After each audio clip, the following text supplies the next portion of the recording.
ওরে যারে রাতের ঘাম যাও রে ওরে মদিনা মোদের দুরূদ পৌঁছে দিও দয়াল নবীর পাক রওজায় আল্লাহুম্মা সাল্লি আলা সাইয়্যিদিনা মাওলানা মুহাম্মদ ওয়া আলা আলি সাইয়্যিদিনা মাওলানা সকলে বলেন ওই আমার মনে জল্পনা কল্পনা নবী যাব আমি সোনার মদিনা মনে জল্পনা কল্পনা নবী যাব আমি সোনার একটা জবান বন্ধ রেখে না আরে যাব আমি সোনার মদিনায় বলেন যাব সোনার মদিনা জোরে যাব আমি সোনার মদিনা না না গো যাব আমি সোনার মাশাআল্লাহ এই আমার মনে জল্পনা কল্পনা নবী যাব আমি সোনার মদিনা না না গো যাব আমি সোনার মদিনা আহা মনটা আমার অনেক খুশি নবীজিকে ভালোবাসি মনটা আমার অনেক খুশি নবীজিকে ভালোবাসি আরে ভালোবাসে তৃপ্তি মিটে না বলেন ভালোবাসে তৃপ্তি মিটে না আজরে ভালোবাসে তৃপ্তি মিটে না না না গো যাব আমি সোনার মদিনা না না গো যাব আমি সোনার মদিনা আহা নবীর নামে এত জাদু ডাকিলে মনে হয় মধু নবীর নামে এত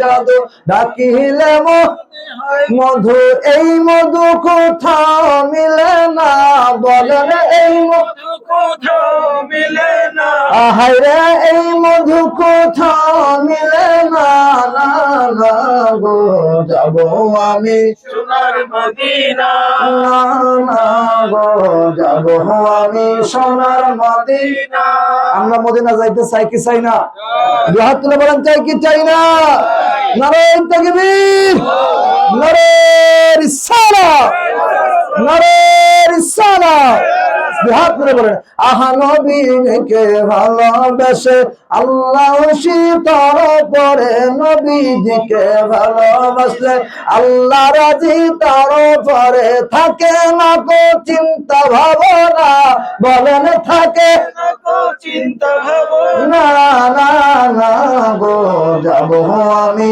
সোনার মদিনা না না গো যাব আমি সোনার মদিনা আমার মনে জল্পনা কল্পনা নবী যাব মদিনা না গো যাব আমি সোনার মদিনা খুশি না দাদা খুশি আমরা সবাই মদিনা যেতে চাই ঠিক কি না বলেন কারণ হচ্ছে একবার যদি আল্লাহ রাসূল সাল্লাল্লাহু আলাইহি ওয়াসাল্লাম ফরমান মান জারা কবরি ওয়াজাবাত লাহু শাফাতি যেই ব্যক্তি শুধুমাত্র কেবলমাত্র আমি নবীজির রওজা শরীফ জিয়ারতের উদ্দেশ্যে বাড়ি থেকে রওনা হয়ে আমি নবীজির রওজা শরীফে আসে শুধুমাত্র আমি নবীর রওজা শরীফ জিয়ারতের উদ্দেশ্যে অন্য কোনো উদ্দেশ্য না মান যারা কবরি ওয়াজাবাত লাহু শাফাতি ওই লোকটার জন্য শাফায়াত করা আমি নবীর জন্য ওয়াজিব হয়ে যায় সুবহানাল্লাহ এই জন্যই তো আশিকরা নবীর জন্য পাগল ঠিক না বলেন না আমরা নবীর জন্য পাগল এই জন্য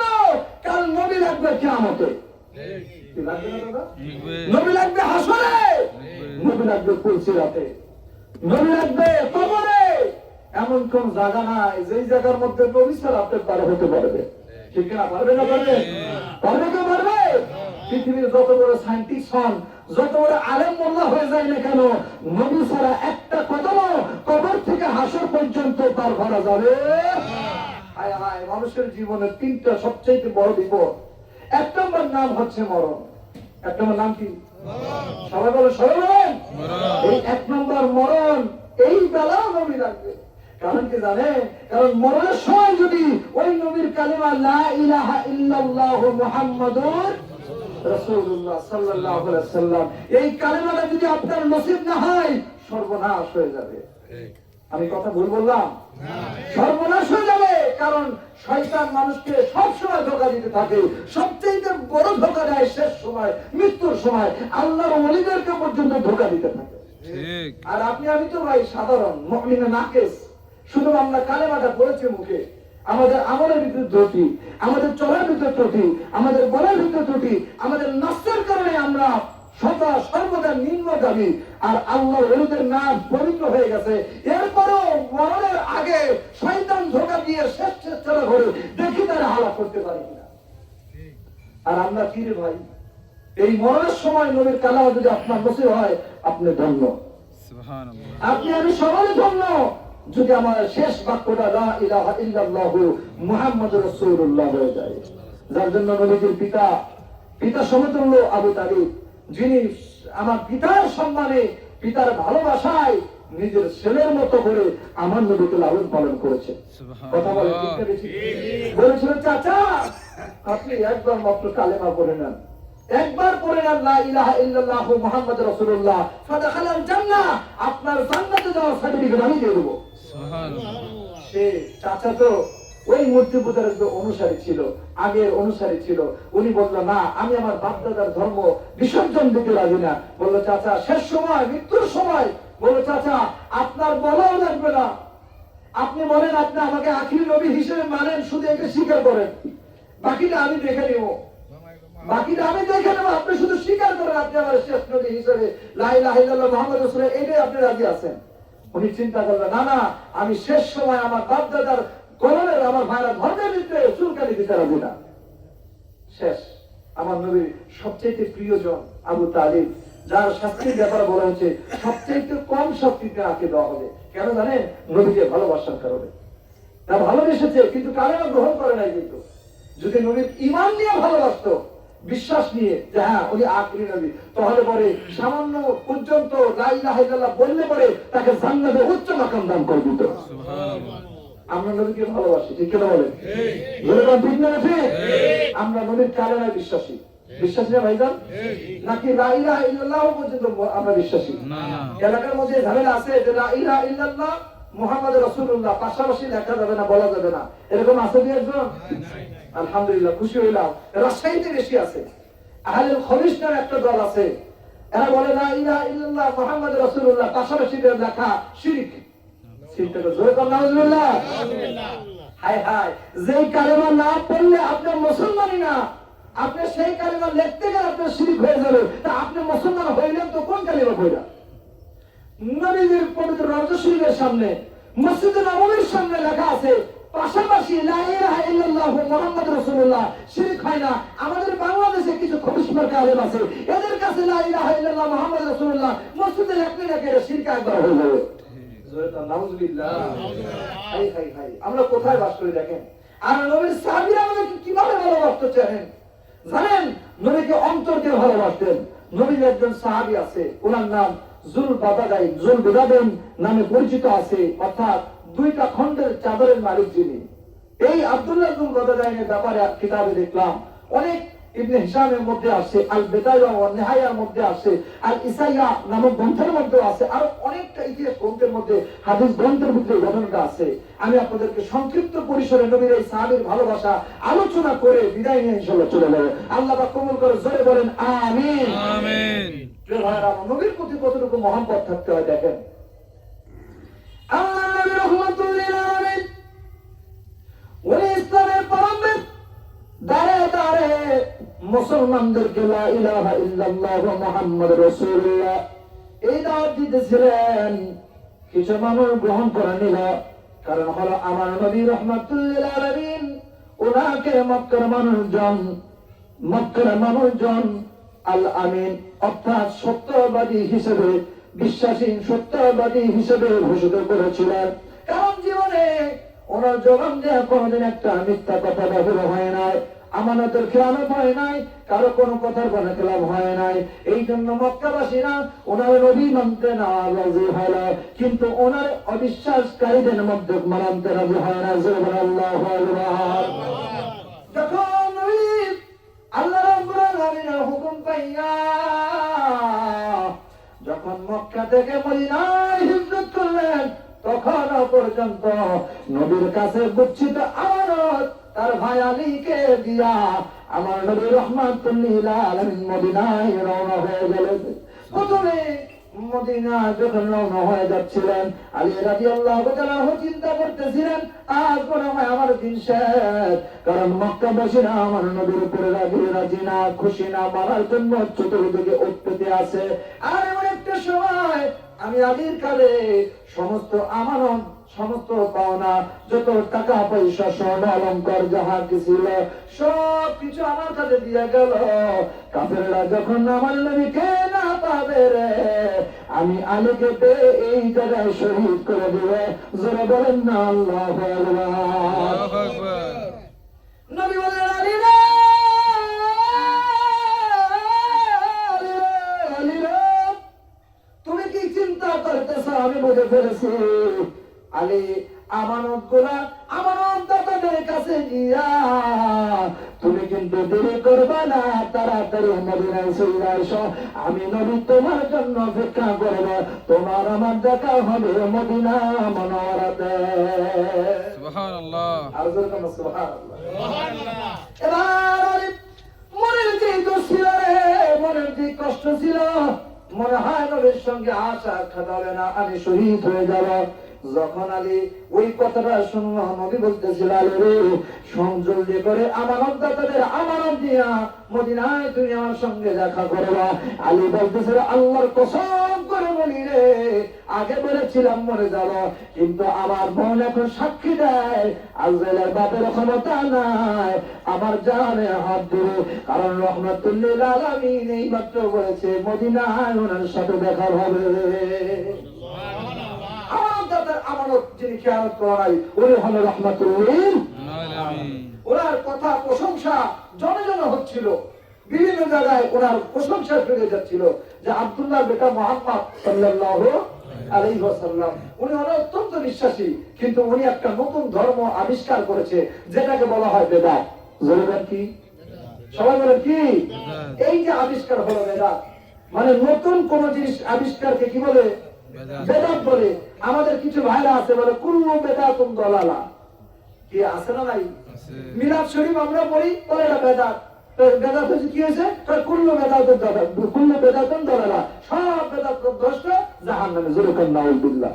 এরা শিক্ষা শুধু যে বেদাত, বেদাত শুনলে পরে ওটা খারাপ, খারাপ মানে হচ্ছে জাহান্নামে। একটা হাদিস দিয়ে আপনারা একবারে জাহান্নামে পাঠিয়ে দিবে। আপনারা বলেন হাদিস কি একটাই নাকি আরো আছে? আরো আছে। হাদিস কি শুধুমাত্র অনুবাদের উপরে না ব্যাখ্যার উপরে? ব্যাখ্যার উপরে। ব্যাখ্যার উপরে। বেদাত এই যে বলা হয়েছে কুল্লু বেদাতুন দালালা, সব বেদাত ভ্রষ্টতা, জাহান্নামী, এইটার ব্যাপারে মুহাদ্দিসগণ, মুফাসসিরগণ তারা বলেছেন যে বেদাত অহুয়া মানে হয় দুই প্রকার। বেদাত হচ্ছে দুই প্রকার। কয় প্রকার? দুই প্রকার। প্রথমত দুই প্রকার, প্রথমত, এরপরে আরো আছে। প্রথমত দুই প্রকার, যারা শুধুমাত্র বেদাত বেদাত বলবে বুঝবেন যে এদের পড়াশোনা নাই, এদের কি নাই? পড়াশোনা নাই, জ্ঞান নাই, হাদিস শাস্ত্রের ব্যাপারে, ফিকহ শাস্ত্রের ব্যাপারে কোনো জ্ঞান নাই। কারণ হচ্ছে সে যদি জ্ঞান থাকতো তাহলে বলা মাত্রই বেদাত বলতো না, তাহলে মাইক বেদাত, এদের ফতোয়া তারা জিজ্ঞেস করবেন। মোবাইল বেদাত, আপনি ইবাদতের জন্য মসজিদের মধ্যে মাইক দেন, সওয়াবের আছে কিনা? কেউ সওয়াবের আশা নেই ভাইজান?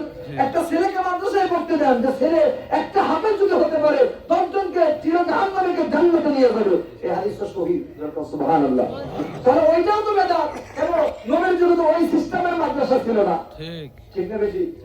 এটা আমরা বলতেছি বেদাত না। কেন বেদাত না? কারণ বেদাতের ভিতরে ভাগ আছে। একটা হচ্ছে বেদাতুদ দালালা, একটা হচ্ছে বেদাতুস সাইয়্যা, আর একটা হচ্ছে বেদাতুল হাসানা, একটা হচ্ছে উত্তম বেদাত, ভালো বেদাত, আর একটা হচ্ছে সাইয়্যা, খারাপ বেদাত। অর্থাৎ যে বেদাতটা করলে পরে গুনাহ হয় সেটা হলো খারাপ, যেটা করলে পরে সওয়াব হয় সেটা হচ্ছে হাসানা, উত্তম। আপনারা বলেন আমরা যখন মিলাদ শরীফ পড়ি, মিলাদ শরীফের ভিতরে কোরআন তেলাওয়াত করি, ভালো না খারাপ? সবাই বলেন, সবাই বলেন। এরপরে নবীর প্রতি দুরূদ শরীফ পড়ি, ভালো না খারাপ? এরপরে নবীজির জন্ম বৃত্তান্তর করে দাঁড়াইয়া নবীকে সালাতু সালাম পেশ করি, ভালো না খারাপ? তো সবকটাই ভালো। এইটা জালালউদ্দিন সুয়ুতী, যিনি 2 লক্ষ হাদিসের হাফেজ, উনি বলতেছেন যে আমি মিলাদের ভিত্তি পেয়েছি সুন্নাহ থেকে। সুবহানাল্লাহ। জালালউদ্দিন সুয়ুতী, যার কিতাব যদি আমাদের আলেম ওলামা যারা যত আছে, যত আলেম আছে, আমি ওপেন চ্যালেঞ্জকে বললাম, এমন কোন আলেম নাই যিনি ওনার কিতাব পড়েই নাই। ওনার কিতাব যদি বলে না মানি না, তাহলে উনি আলেমই না, কারণ ওনার কিতাব পড়েই মৌলানা হতে হয়। জালালউদ্দিন সুয়ুতী, জোরে কোন সুবহানাল্লাহ। আমার দাদু ভাই আরেকটু অ্যাড করে দিল, যদিও বা এটা বিস্তারিত বললে অনেক সময় লাগবে। উনি দয়াল নবীকে সচক্ষে, আমার ভাইরা স্বপ্নের মাধ্যমে হোক সচক্ষে হোক, যেহেতু নবীকে স্বপ্ন দেখলো সত্য, যদি বাস্তবে ঘুমের মধ্যে দেখেন ওইটাও সত্য, কারণ মান রাআনি ফিল মানাম ফাকাদ রাআল হক, এই হাদিসটা আমি প্রথমেই বলেছি যে নবীকে স্বপ্ন যদি দেখলেও সত্য দেখা, শয়তান সুরে ধরতে পারবে না। আপনি ঘোরের মধ্যে দেখলেও সত্য দেখেছেন, আপনি যদি মৌতের মধ্যেও দেখেন ওইটাও সত্য, কারণ নবীর সুরত পৃথিবীর কেউ ধরতে পারে না। জালালউদ্দিন সুয়ুতী নবীকে, সুয়ুতী রাদিয়াল্লাহু রাহমাতুল্লাহি আলাইহি, উনি নবীকে একবার নয় দুইবার নয় ৭৫ বার স্বপ্ন দেখেছেন। সুবহানাল্লাহ। উনি বলেছে আমি নবীজির মিলাদ শরীফের ভিত্তি পেয়েছি সুন্নাহ থেকে। যেরকম সুবহানাল্লাহ। যাই হোক, এইটা আমার মূলত সাবজেক্ট না, সাবজেক্ট হচ্ছে বেদাত। তো বেদাত দুই প্রকার, একটা খারাপ একটা ভালো। আমরা ভালোটাকে আমল করি সারা জীবন দুনিয়ার জন্য, দুনিয়া আপডেট হবে আর ভালো জিনিসগুলো কি হবে, বাড়তে থাকবে। এই যে পাকা করা মসজিদ একবারে বেদাত, একেবারে বেদাত, কিন্তু মানুষের সুবিধার জন্য ফ্যান বেদাত, মানুষের সুবিধার জন্য হচ্ছে, ও ভালো কাজের জন্য হচ্ছে, বেদাত হলেও জায়েজ। বেদাত হলে কি জায়েজ, প্রত্যেকটা জিনিস মনে থাকে মুবাহ, কিন্তু এটা যদি ভালো নিয়তে করা হয় তাহলে এটা সওয়াব আছে, কিন্তু এটা খারাপ নিয়তে করলে ওইটা গুনাহ। প্রথমে পৃথিবীর যত জিনিস আছে হারাম ব্যতীত, যেটাকে কোরআন হাদিসের মধ্যে স্পষ্ট আকারে হারাম বলা হয়েছে, এইটা ব্যতীত সবকিছুই কি জায়েজ, মুবাহ পর্যায়ে, যেটাকে স্পষ্টভাবে হারাম বলা হয়েছে এইগুলা ব্যতীত। মিলাদ শরীফের ব্যাপারে পৃথিবীর এমন কোন আলেম নাই যে সে বলতে পারবে যেটা হারাম। যদি বলতে পারে আমাদের সমস্ত আলেমিয়া আমি বলে কান ধরে তওবা করে চলে যাব। যদি বলেন আমিন। ওই আমার হয়তো ইন্টারনেটে আপনি দেখতে পারবেন, এক জায়গায় এরকম বাহাস হয়েছিল, আমি বলেছিলাম আপনি কোন জায়গায় পড়াশোনা করছেন, মিলাদ শরীফের ব্যাপারে বাহাস হচ্ছিল, তা উনি বিভিন্ন ভাবে বলতেছে এটা বেদাত, অনেক কিছু। তা আমি বললাম আপনি জালালউদ্দিন সুয়ুতীকে চিনেন? উনি বললেন চিনি তো। তা উনি তো বলেছেন মিলাদ কিয়ামের ভিত্তি আমি কোরআন সুন্নাহ থেকে পেয়েছি, আপনি খুঁজে পান নাই, ব্যাস শেষ। এরপরে আরো আছে, যাই হোক এদিকে যাব না। তো এই বেদাত প্রথম আবিষ্কার করলো হচ্ছে ওই যে কাফেররা, যে নবীজি নতুন ইসলাম ধর্ম এনেছে, এটা হচ্ছে বেদাত, নতুন আবিষ্কার। সেখান থেকে আমাদের কিছু আলেমের নামে সু, তারাও বলতেছে বেদাত বেদাত বেদাত। যাক আল্লাহ আমাদেরকে এদের থেকে বাঁচান, এদের থেকে হেফাজত করে বুঝিয়ে বলেন আমিন। প্রিয় ভাইরা আমার, খুব খেয়াল করেন, নবীজির প্রশংসা সম্মান মক্কা থেকে মদিনা সব জায়গায় ছড়িয়ে ছেড়ে যাচ্ছে।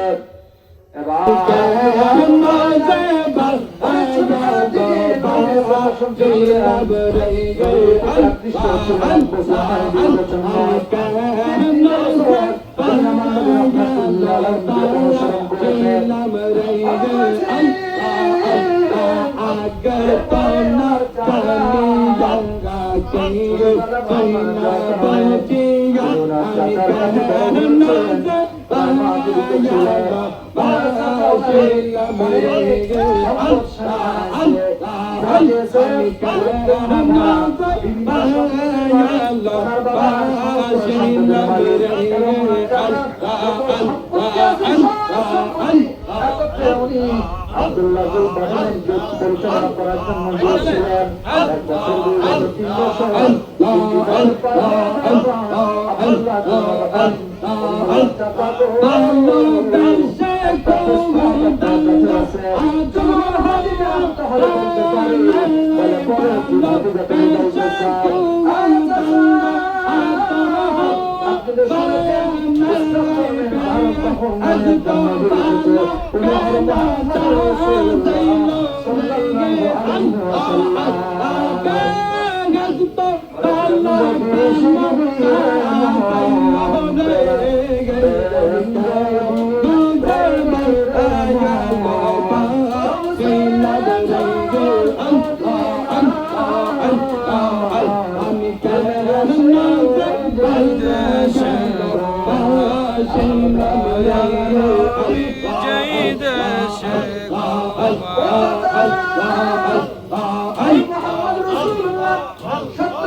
আসবে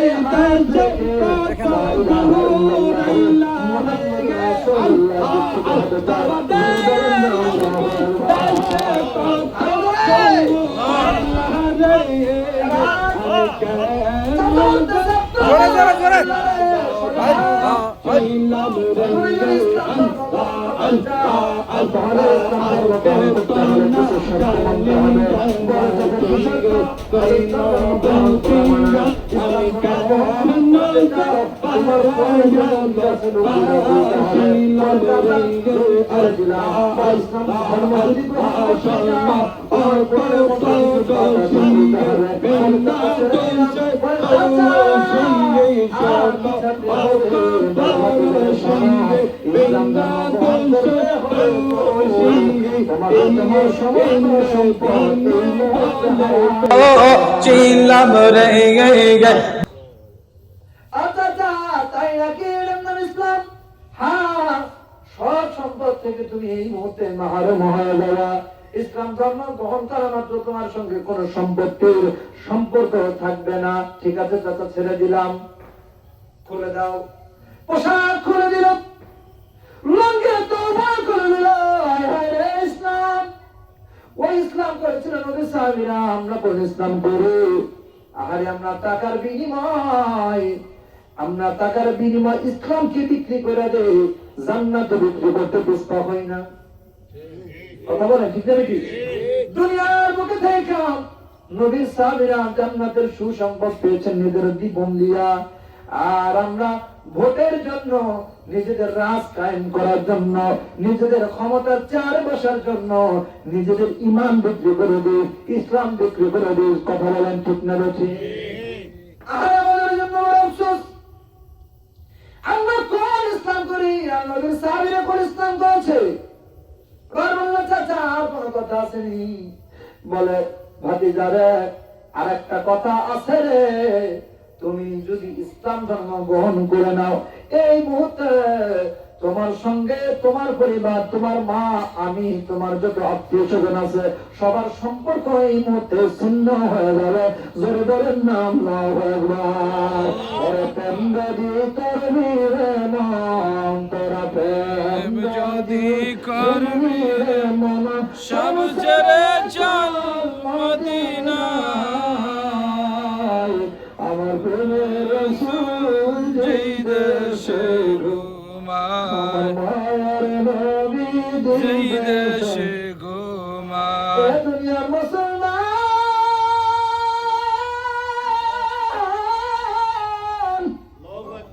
গভীর খেয়াল করেন, আব্দুল্লাহ রুমানায় এবার উলঙ্গ হয়ে বস্ত্রহীন ভাবে আহারে দুনিয়া মানুষের দিকে তাকাইতে পারেন, একটা ডোর মেরেছে। মায়ের দরজার কাছে বলেন, মা মা মা, দরজা খুলে দাও, জীবনের শেষবারের মতো তোমার চেহারা দেখার জন্য এসেছি। এবার মা বলল, কে রে? বলে, আমি আব্দুল্লাহ বাদাবান, তোমার সন্তান। প্রথমে যার নাম ছিল আব্দুল উদ আজিজ, আব্দুল উজ্জা, পরে আমার নবীজি নাম পরিবর্তন করে রেখেছে। দরজা করে দিয়ে মা বড় লজ্জা পেয়ে গেল, হায় হায় যুবক ছেলে মায়ের সামনে উলঙ্গ অবস্থায় এসেছে। এবার ভিতর থেকে মা জননী একটা চাদর ফিক্কা দিয়ে বলে, বেটা তোকে আমি আদর শিক্ষা দিয়েছি, মায়ের সামনে কেমন আসতে হয়, তুই কেউ তো শিখিস নাই। বলে, না গো মা, না, আমার ভুল হয়েছে, আমার চাচা আমার থেকে সব কিছু কেড়ে নিয়েছে। ধরে বলেন আল্লাহু আকবার। এবার বলতেছে, তোর চাচার কি এত ক্ষমতা রাখে তোর পোশাক খুলতে পারে? বলে, মা চাচা আমার সব সম্পর্ক নষ্ট করে দিয়েছে, তোর চাচার এত কি ক্ষমতা পারে? বলে, মা চাচা আমার এই মুহূর্তে সমস্ত সম্পদ থেকে বঞ্চিত করে দিয়েছে। বলে, কেন রে? কেন আব্দুল্লাহ, কেন? তোর চাচার কি ক্ষমতা রাখে? বলে, মা একটা কালেমা পড়ার কারণে আমি এই মুহূর্তে সব কিছু থেকে নাকি বঞ্চিত হয়েছি। বলে, কোন কালেমা? বলে, লা ইলাহা ইল্লাল্লাহু মুহাম্মাদুর রাসূলুল্লাহ সাল্লাল্লাহু আলাইহি ওয়াসাল্লাম। মাগো মা, এই কালেমা পড়লে নাকি সব ছাড়তে হয়। আরে আব্দুল্লাহ ঠিকই বলেছে, ঠিকই বলেছে, এই মুহূর্তে তুই আমার চোখের সামনে থেকে দূর হয়ে যা। আব্দুল্লাহ বলে, মা মা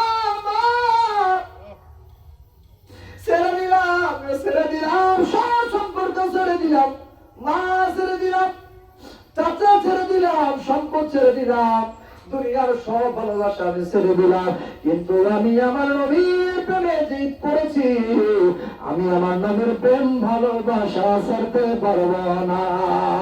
ও তোরা দেখলে সবই পাগল হবি, দেখলে সবই পাগল হবি, নিরালা কাঁদবি বসে নিরালা, নবী যেই দেশে গো মায়া, নবী যেই দেশে গো মায়া। খুব খেয়াল করেন, এবার কাঁদতে কাঁদতে নবীর কদম মোবারকে আব্দুল্লাহ জুলবাদান চলে গেল। আব্দুল্লাহ জুলবাদান যখন পৌঁছে গেল, সময়টা ছিল ফজরের নামাজ। আহারে, সারা রাত্রি পর্যন্ত আব্দুল্লাহ জুলবাদান কান্নাকাটি করেছে। সারা পথ হেঁটে হেঁটে হেঁটে হেঁটে নবীর কদম মোবারকে হাজিরা দিয়েছে। সাহাবায়ে কেরামদের কাছে সব কিছু খুলিয়া বললেন। এবার নবী যখন মসজিদে নববীর ভিতরে হাজির হয়ে গেল রে, আরে নবীজির প্রিয় সাহাবী হযরত আলী রাদিয়াল্লাহু তাআলা বলতেছেন, ইয়া রাসূলুল্লাহ, ইয়া হাবিবাল্লাহ, আপনার পাগল আব্দুল্লাহ জুলবাদান উনি চলে আসছেন নিজের সম্পদ, নিজের আপনজন সব কিছু পরিত্যাগ করে, এমনকি নিজের পরনের লুঙ্গি পোশাক পর্যন্ত বিসর্জন দিয়া সত্য ইসলামকে গ্রহণ করে নিয়া, আপনি নবীর ভালোবাসা প্রেমের গলায় নিয়া আপনার কদম মোবারকে চলে আসে। আপনি দয়া করে আব্দুল্লাহ জুলবাদানকে গ্রহণ করে নেন।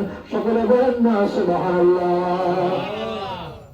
নবী আব্দুল্লাহ জুলবাদান হাত মোবারক দিয়া কান্দে, বুকের মধ্যে ধরে ধরে বলে, জুলবাদান আব্দুল্লাহ শাম, তোর নাম আজকে থেকে আব্দুল্লাহ, আব্দুল্লাহ উজ্জানা, আব্দুল উজ্জানা রে আব্দুল উজ্জানা, তুই যেহেতু একটা চাদর দুইটা টুকরা করিয়া এক টুকরারে পোশাক বানাইয়া গায়ের মধ্যে পরেছিস, আর এক টুকরাকে তুই পরনের লুঙ্গি বানাইছিস, আজকে তোকে তোর নাম দুনিয়ার মানুষ জানবে রে জুলবাদান, দুই চাদর অধিকারী জুলবাদান। এই জন্য আব্দুল্লাহ জুলবাদান তোর নাম আজকে মানুষ বলবে। আব্দুল্লাহ জুলবাদান, তোর এই নামের পাশাপাশি আর একটা লকব আমি দিয়া দিলাম, আজকে তুই আসহাবে আমার ভাইরা সুফার 100 জন সৈনিক হয়ে গেল। যারা বলেন না সুবহানাল্লাহ, সুবহানাল্লাহ। আজকে তুমি মসজিদে নববীর সামনে, আমার হুজরার সামনে যেখানে সাহাবে সুফা দল থাকে, অর্থাৎ সাহাবে একরামগণ থাকে, তুমি তাদের সঙ্গে থাকবা, তাদের সঙ্গে খাওয়া দাওয়া করবা, তাদের সঙ্গে একসাথে চলবা। আমি নবী তোমার আজকে থেকে গ্রহণ করে নিলাম, আর তোমার কোনো টেনশন নাই, টেনশন নাই, আমি নবী তোমার ভরণ পোষণের দায়িত্ব নিয়ে নিলাম। জোরে বলেন না সুবহানাল্লাহ। আয় হায়, আজকে আমরা লক্ষ লক্ষ টাকার মালিক যাকাত প্রদান করতে চাই না, কোটি কোটি টাকার মালিক সম্পদ যাকাত দিলে মনে হয় কমে যাবে, এই একটা চিন্তা ভাবনা করে মানুষ যাকাত দিতে চায় না। অথচ আল্লাহ রাসূল সাল্লাল্লাহু আলাইহি ওয়াসাল্লাম যাকাত যখন দেওয়ার প্রচলন শুরু করলেন, বিষয়টা এরকম হলো, বলল আল্লাহ রাসূল বলল, তোমরা যদি ঠিকঠাক মতো যাকাত দিতে পারো তাহলে গরিব থাকবে না, এমনকি তোমাদের অভাবও থাকবে না। সুবহানাল্লাহ। যাকাতের প্রচলন, প্রথমে আপনি যখন কোন অমুসলিমকে দাওয়াত দিবেন, নবীজির হুকুম হচ্ছে প্রথমে তাকে লা ইলাহা ইল্লাল্লাহ এইটার মেসেজ দেওয়া। যখন সে এইটা গ্রহণ করে নিবে, অর্থাৎ হ্যাঁ আমি মানে নিলাম যে আল্লাহ এক এবং তার প্রিয় হাবিব হযরত মুহাম্মদ সাল্লাল্লাহু আলাইহি সাল্লাম তার বন্ধু এবং রাসূল, জোরে সুবহানাল্লাহ, এই কথা যখন সে মেনে নিবে, এরপরে আস্তে আস্তে তাকে প্রথম দিকে তাকে নামাজের তাগিদ দাও, যে আল্লাহ রাসূল বলেছেন আল্লাহ মানুষের উপরে 5 ওয়াক্ত নামাজ ফরজ করেছে, সুবহানাল্লাহ।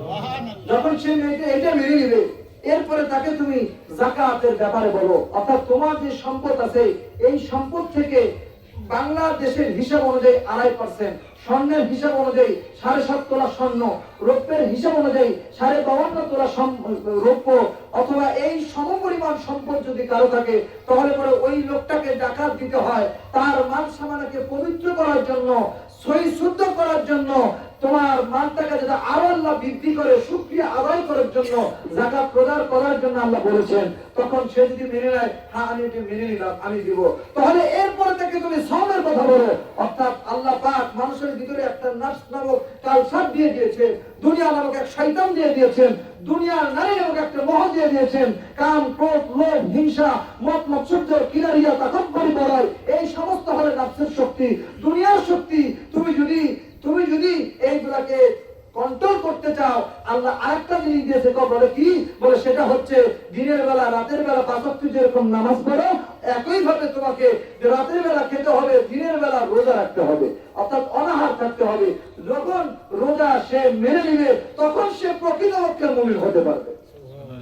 এরপরে যখন সে পরিপূর্ণ হবে, তখন তার ব্যাপারে তুমি বলো যে তুমি এখন হজ করতে পারো।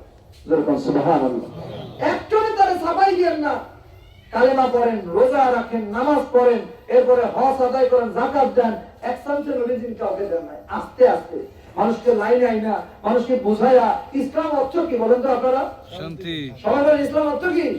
শান্তি। জোর নয়, শান্তি। আত্মসমর্পণ করা যখন সে পরিপূর্ণভাবে গ্রহণ করবে, ওইটার নাম হবে ইসলাম। সুবহানাল্লাহ। পরিপূর্ণভাবে আল্লাহর নবীর সাহাবী হযরতে আব্দুল্লাহ যুল বাদাদান নবীজির কদমে আত্মসমর্পণ করলেন, নবীজি তাকে গ্রহণ করলেন। আহা, কত সুন্দর কথা। তারপরে বাবা এবার উচ্চ কণ্ঠে আল্লাহ নবী এই সাহাবী তেলাওয়াত করতেছে, বিসমিল্লাহির রহমানির রহিম।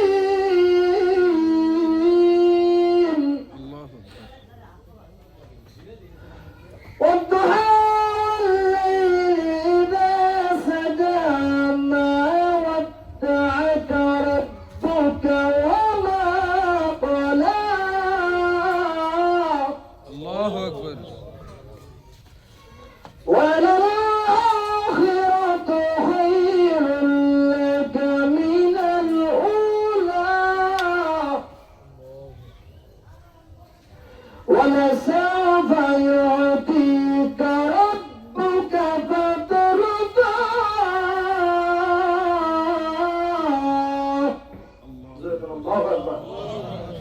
উচ্চ কণ্ঠে আওয়াজ করে তিলাওয়াত করতেছিলেন। এবার নবীজির কদম মোবারকে কিছু সাহাবী যায় নালিশ করবে, ইয়া রাসূলুল্লাহ, ইয়া হাবিবাল্লাহ, দিনের বেলা ইবাদত, যুদ্ধ করে রাতের বেলা নামাজ পড়ার পর একটু ক্লান্ত শরীরে আসে, আমরা একটু রেস্ট করব।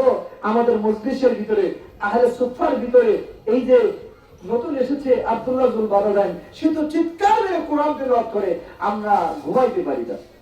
মারহাবা। এবার নবীজি বলল, ডাকো, সবাইকে ডাকো। সবাইকে ডাকা হলো, সবাই তো ভেবেছিল বিচার করবে। এবার আমার নবীজি বললেন, হে আমার সাহাবীরা শোনো, আব্দুল্লাহ যুল বাদাদান নিজের সত্য ইসলামের জন্য নিজের লুঙ্গি ছেড়েছে, নিজের পরনে পোশাক ছেড়েছে, নিজের সম্পদ ছেড়েছে, নিজের আত্মীয় স্বজন ছেড়েছে, নিজের মাকে ছেড়েছে, নিজের সব কিছু ছেড়ে দিয়েছে শুধু ইসলামের জন্য, দ্বীনের জন্য, নবীর জন্য, আল্লাহর জন্য। বলো, তোমরা এর জন্য একটু কষ্ট সহ্য করতে রাজি আছো না? সবাই বলে, ইয়া রাসূলুল্লাহ। বলে, এখন থেকে ও যেভাবে করে ওইটাই ও করবে, ও যেমনি ভাবে খুশি ও সেইভাবেই করো, ও একটু জোরে তেলাওয়াত করে যদি শান্তি পায় এটা করতে দাও।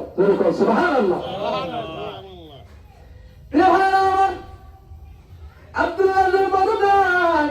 এরপর থেকে নবী কদম মোবারকে নেসার হতে শুরু করলেন।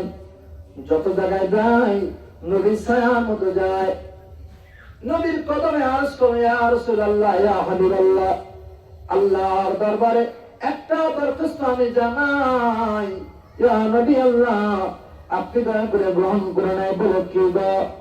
ইয়া রাসূলুল্লাহ, আমার মনের সাক্ষী, আমার মনের কামনা সেটা হলো আমার শেষ বিদায় জানাবো নবী আপনার কদম মোবারক হয়। জোরে বলেন না আল্লাহু আকবার। বলার কোন অর্থ আছে? ইয়া রাসূলুল্লাহ, ইয়া হাবিবাল্লাহ, মা নবী গো, নবী গো, আপনি আমারে ভুলে যান না, আপনি আমারে ফেলে দিয়েন না। ইয়া রাসূলুল্লাহ ইয়া হাবিবাল্লাহ, বলেন ইয়া রাসূলুল্লাহ ইয়া হাবিবাল্লাহ, ইয়া রাসূলুল্লাহ। তুমি জীবন তুমি মরণ, আধার ঘরে তুমি আপন, তুমি সবাই বলেন তুমি মরণ, আধার ঘরে তুমি আপন, তুমি মনের পারের তরি, তুমি মোদের পারের তরি, তুমি নিদানে পরানওয়ালা ইয়া রাসূলুল্লাহ ইয়া হাবিবাল্লাহ, ইয়া রাসূলুল্লাহ ইয়া হাবিবাল্লাহ, ইয়া রাসূলুল্লাহ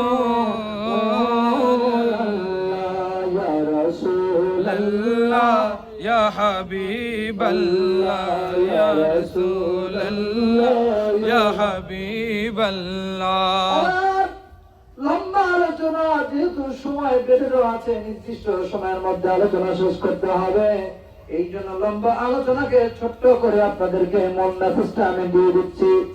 আব্দুল্লাহ জুল বাদারান নবীজির কদমে আরজ করে, ইয়া রাসূলুল্লাহ আপনি আপনার কদম থেকে আমারে দূরে ফেলে দিবেন না, আমার শেষ বিদায়টা যেন নবী আপনার কদমের মধ্যে হয়ে যায়। জোরে বলেন না আল্লাহু আকবার। যুদ্ধের দামামা বেজে গেল গো, তাবুকের যুদ্ধে আল্লাহর নবী রাহমাতুল্লাহ আলামিন যখন সাহাবাদেরকে নিয়ে, সৈন্য সাথীদেরকে নিয়ে রওনা হয়ে গেলেন, ওই যুদ্ধের ভিতরে আল্লাহর নবীর প্রিয় সাহাবী আব্দুল্লাহ জুল বাদাদান শারীরিকভাবে অসুস্থ ছিল। আল্লাহর নবীকে ডেকে বলতেছেন, ইয়া রাসূলুল্লাহ ও মায়ার নবীজি, আপনার সঙ্গে যুদ্ধে আমিও যাব গো নবী, আমার শেষ একটা আরজি আছে গো নবী গো, শেষ আরজি আছে, বলো তোমার শেষ কি আরজি? ইয়া রাসূলুল্লাহ ইয়া হাবিবাল্লাহ, আমি জানো কোন কাফেরের হাতে অসুস্থ অবস্থায় মৃত্যুবরণ না করে গো নবী, অত্যন্ত জ্বরের কারণে নিজের মধ্যে ভীতি সন্তুষ্ট হইতেছিল, ইসলামের জন্য যুদ্ধ করতে যায় যেন আমি মুসলমানদের কোন দুর্বলতার কারণ না হয়ে পড়ি, এই জন্য নবীর কদমে বলতেছিলেন, ইয়া রাসূলুল্লাহ ইয়া হাবিবাল্লাহ আপনি দোয়া করেন আল্লাহ যেন আমারে শহীদ মর্যাদা দেয়, কিন্তু কাফেরদের হাতে অসুস্থ অবস্থায় যেন মৃত্যুবরণ না করায়, বরঞ্চ কাফেরদের হাতে মৃত্যুবরণ করার চাইতে শহীদ হয়ে যায়। বলো জোরে বলেন না আল্লাহু আকবার। যুদ্ধে রওনা হয়ে যাওয়ার পর আব্দুল্লাহ জুল বাদাদানের শরীর আরো খারাপ হয়ে গেল, এত পরিমাণ অসুস্থ হয়ে গেল, জ্বর হলো। আহারে কিতাবের ভিতরে আসে, ওই জ্বরের কারণে ওই জায়গার মধ্যে যুদ্ধের চলা, আমার ভাড়া যুদ্ধকালীন সময়ের মধ্যে আব্দুল্লাহ জুল বাদাদান দুনিয়া থেকে বিদায় নিয়ে চলে গেল। ইন্না লিল্লাহি ওয়া ইন্না ইলাইহি রাজিউন। আমার দয়াল নবী দেশে ঘুমায়, আহা তার আশা পুরা হয়ে গেল। নবী সাহাবীদেরকে ডাক দিয়ে বলতেছে, শোনো গো আমার আব্দুল বাদাদান আব্দুল্লাহ, আমার আব্দুল্লাহ শাহাদাতের দীক্ষা পেয়েছে, সে যুদ্ধের ময়দানে এসেছে, অর্থাৎ তার শাহাদাত আল্লাহ কবুল করেছে, যুদ্ধ না করে সে শহীদ হয়েছে। সুবহানাল্লাহ সুবহানাল্লাহ। হ্যাঁ হ্যাঁ আমার ভাইরা শুনে, এবার নবীজি রহমতুল্লাহ আলামিনের সামনে যায়, আর ওই রাতে আল্লাহু আকবার, ওই রাতে একমাত্র এই সাহাবী জানাজা নামাজ রাতের আধারে আলো জ্বালিয়ে ফিনকে আলো মেরে বিদ্যুৎ আলোর মধ্যে আব্দুল্লাহ জুল বাদাদানের কবর আমার ভাড়া করা হলো। ওই কবরের মধ্যে আমার নবীজি কাঁদতেছিল, নিজে উনি কবরের মধ্যে নেমেছে। হযরত ওমর রাদিয়াল্লাহু তাআলা আনহু, হযরত আবু বকর সিদ্দিক রাদিয়াল্লাহু তাআলা আনহু, দুইজন শহীদ যাদেরকে দুনিয়াতে আল্লাহ নবী বলেছেন, সেই দুইজন সাহাবীর হাত ধরে কবরের মধ্যে আমার নবীজি নিজে নেমে আব্দুল্লাহ জুল বাদাদানের শেষ কাজ করেছে। সুবহানাল্লাহ। চিন্তা করেন কত ভাগ্যবান, ইসলামের জন্য গিয়েছে জান, ইসলামের জন্য জান দিয়েছে, দুনিয়া থেকে চলে জান্নাতে হয়ে গেছে। সুবহানাল্লাহ। জোরে বলেন না সুবহানাল্লাহ। নবীজির হাত মোবারকে তার শেষ কাজ। উনি যখন নবীজি রওজা, আমার ভাইরা, নবীজির পবিত্র হাত মোবারক দিয়ে যখন মাথাটাকে নিচে রাখলেন, নিচে রাখার পর তখন নবীজি উপরের দিকে হাত দিয়ে বলতেছে, ইয়া রাব্বে কারীম, হে আল্লাহ, এতক্ষণ পর্যন্ত আমার সামনে যে লাশটা ছিল, এখন আমার সামনে যে লাশটা আছে আল্লাহ, তার কাজ শেষ হয়ে যাচ্ছে আল্লাহ। আল্লাহ, এতক্ষণ পর্যন্ত আমি তার উপরে বেজার ছিলাম না, তার উপরে খুশি ছিলাম, আল্লাহ তুমি তার উপরে খুশি হয়ে যাও। সুবহানাল্লাহ। চিন্তা করে দেখেন কত বড় ভাগ্যবান, কত বড় ভাগ্যবান। আর আমরা পোড়া কপাল, আমরা নবীর সুপারিশ মানতে চাই না, আমরা নবীর বাবা মাকে জাহান্নামে পাঠাই দিতে চাই। নবীজির নেকির পাল্লা ভারী হবে নাকি গোনার পাল্লা ভারী হবে, এই চিন্তা আমরা ব্যথিত। কেমন আমের হইলাম আমরা, আলেম কেমন মুসলমান হইলাম? যে নবীকে না বানাইলে আল্লাহ বলেছেন, লাউলা কালামা খালাকতুল আফলাক, লাউলা কালামা খালাকতুন নার, লাউলা কালামা খালাকতুল জান্নাহ, লাউলা কালামা খালাকতুল কলম, লাউলা কালামা খালাকতুল আরশ, লাউলা কালামা খালাকতুল জান্নাহ জাহান্নাম, লাউলা কালামা খালাকতুল জান্নাহ। সুবহানাল্লাহ। সর্বোপরি হাদিস শরীফে ইমাম নবী রাহমাতুল্লাহ আলাইহি বলেন, লাউলা কালামা খালাকতুল আফলাক, যদিও বা হাদিস শরীফে সরাসরি এভাবে পাওয়া যায় না, তবে এটার মানা অর্থাৎ এর অর্থ যেটা হয়, এই অর্থটা সহিহ। সুবহানাল্লাহ। অর্থাৎ হে নবী, আপনাকে যদি সৃষ্টি না করা হতো, পৃথিবীর কোনো কিছু সৃষ্টি করা হতো না। এই জন্য এটাকে বাংলায় আমার হুজুরকে বললাম, বিশ্ব ওলি খালা বাবা ফরিদপুরি একটা ছন্দ আমাদেরকে শোনাইছে, শিখাইছে। আমি একটু বলবো ভাইজান। যার কারণে গত শ্রী জমর দেখো, চন্দ্র সূর্য তারা শূন্য ভরে আছে আচরণী চলধারা ধরে নদী পদবিদে ভাব সবই মিশে। রসূল তোমারই কারণে বিশালে ভুবনে আল্লাহ জির পরিচয়, নাছিল আকাশ, নাছিল বাতাস, নাছিল দুনিয়া দীপ্তিময়। রসূল তোমারই কারণে বিশালে ভুবনে আল্লাহ জির পরিচয়। সুবহানাল্লাহ। আমার নবী যদি দুনিয়ার মধ্যে না আসতো, ভাইরা বলেন, আমরা কি আল্লাহকে চিনতাম? আল্লাহকে বুঝতাম? আল্লাহর সন্ধান পাইতাম? আল্লাহ বলেন, ওয়াফি আনফুসিকুম আফালা তুবসিরুন, ও বান্দারা, আমার নিদর্শন তোমাদের মধ্যে রয়েছে, তোমরা খোঁজো না, তাই পাও না। আবার আল্লাহ বলেন, আমি তোমাদের কলবের জানা নাই, আমি আল্লাহ দেখা দিয়া থেকে। জোরে বলেন সুবহানাল্লাহ। নবী বলেন, দুনিয়ার মানুষ আল্লাহকে যদি পেতে চায়, আল্লাহকে যদি পাইতে চায়, ইয়া আইয়ুহাল্লাযীনা আমানু তাকুল্লাহা ওয়াবতাগু ইলাইহিল ওয়াসিলা।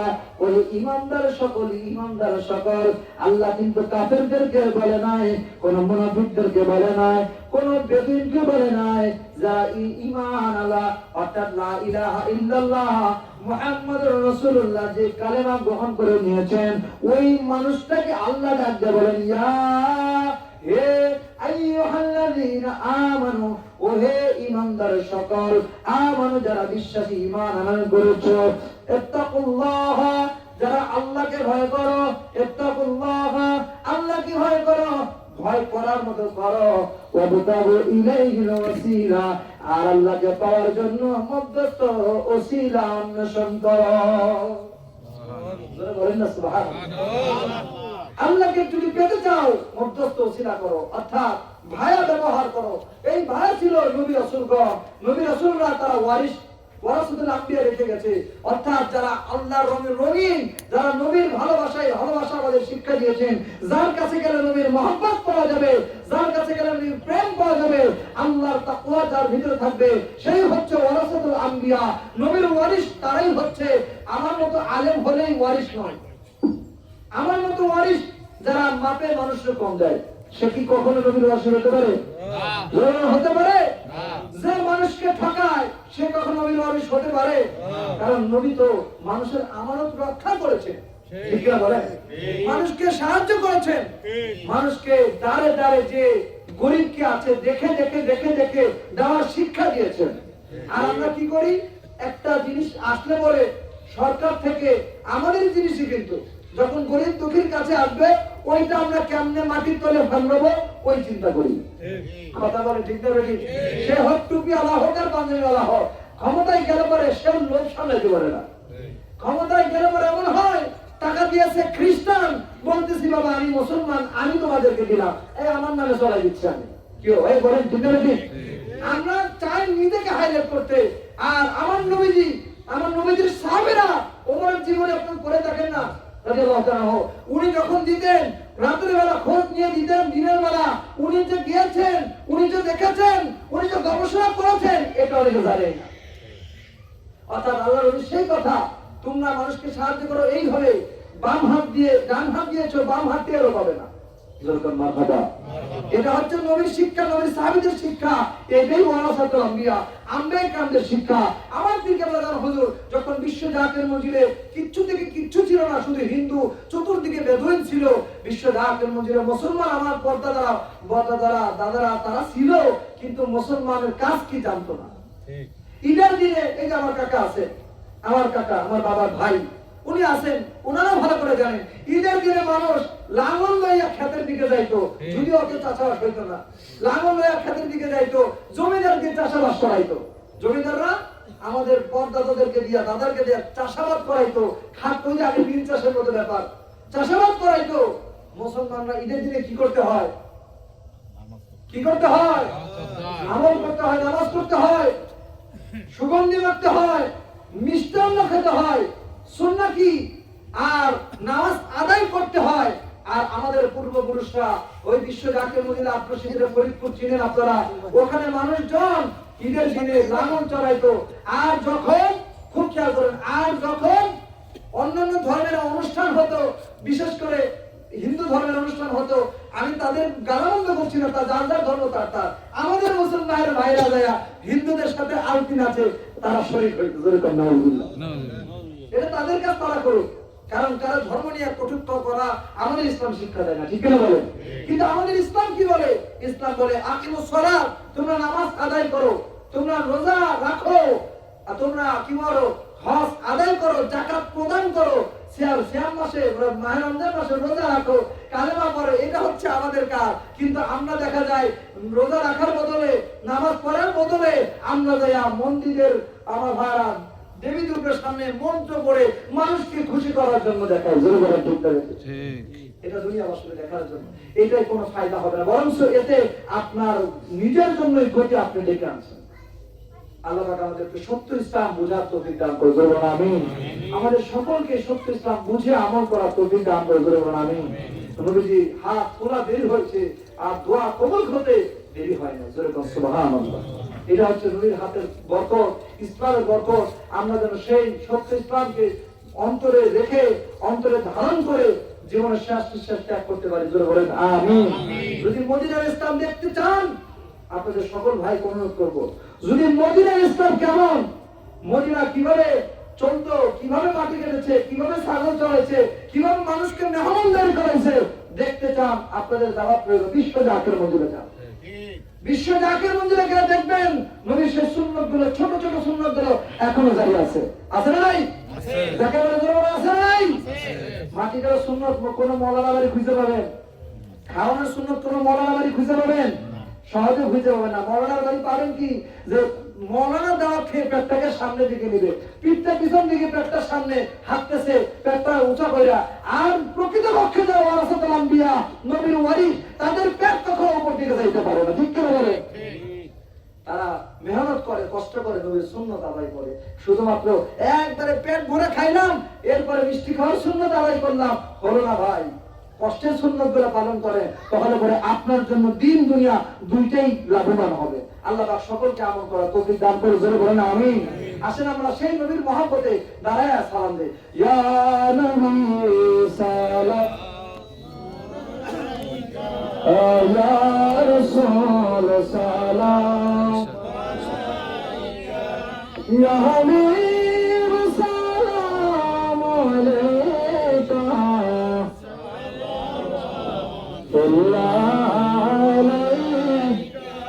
अपने तो रहमत अल्लाह अब क्या से अपना के दीवार দেখা দান নবী স্বপনে এ আজ আপনার চরণে ইয়া নবী সালাম আলাইকা ইয়া রাসূল সালাম আলাইকা ইয়া হাবিব সালাম আলাইকা সালামুল্লাহ আলাইকা তুমি যে নূরের নবী নিখিলে ধ্যানের ছবি তুমি